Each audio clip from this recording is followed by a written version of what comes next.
വസുന്ധരാദാസ് മുതൽ നരേഷ് അയ്യർ വരെ, ഉണ്ണിമേനോനും ശക്തിശ്രീ ഗോപാലനും, എന്തിന് തമിഴ് റോക്ക് സ്റ്റാർ അനിരുദ്ധ് പോലും AR റഹ്മാൻ കണ്ടെത്തിയ, വളർത്തിയ, കൈപിടിച്ചുയർത്തിയ സംഗീത പ്രതിഭകളാണ്.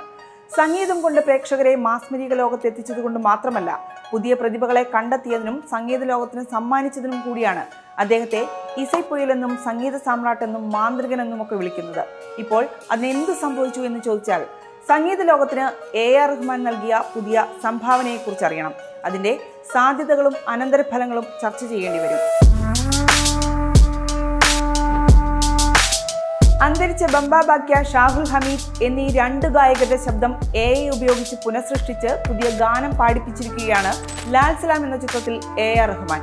ഹായ് നാന എന്ന തെലുങ്ക് ചിത്രത്തിനായി നേരത്തെ ഹിഷാം അബ്ദുൾ വഹാബ്, പശ്ചാത്തല സംഗീതത്തിനായി ഏതാനും വരികൾ AI നിർമ്മിത ഗായികയെ കൊണ്ട് പാടിപ്പിച്ചു എന്നതൊഴിച്ചാൽ ഈ നീക്കം ഇന്ത്യൻ സിനിമയിൽ തന്നെ ആദ്യമാണ്.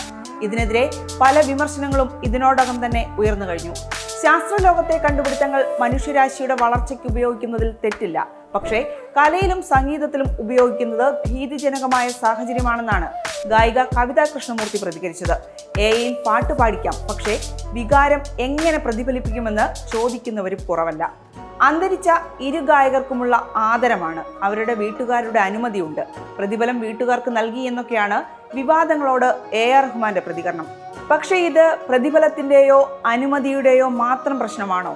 അനിരുദ്ധ്, യുവൻ ശങ്കർ രാജ, AR റഹ്മാൻ തുടങ്ങിയ സംഗീത സംവിധായകരെല്ലാം സ്വന്തം ഗാനങ്ങൾ പാടാനും തുടങ്ങിയതോടെ അവസരം കുറഞ്ഞ ഒരു കൂട്ടം ഗായകർക്കുള്ള പുതിയ വെല്ലുവിളി കൂടിയല്ലേ? അന്തരിച്ചവരോ ജീവിച്ചിരിക്കുന്നവരോ ആയ ആരുടെയും ശബ്ദം ഇങ്ങനെ ഉപയോഗിക്കാമെന്ന് വന്നാൽ സംഗീത മേഖലയുടെ ഭാവി എന്താകും എന്ന് ആലോചിക്കേണ്ടതല്ലേ?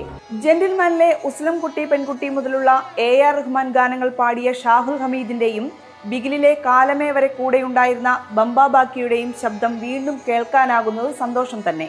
പക്ഷേ അത് AR റഹ്മാനെ പോലെയുള്ള ലെജൻഡ് ചെയ്യുന്നതിൽ ഒരു എത്തിക്കൽ പ്രശ്നമുണ്ടെന്ന് കരുതുന്നവരും കുറവല്ല.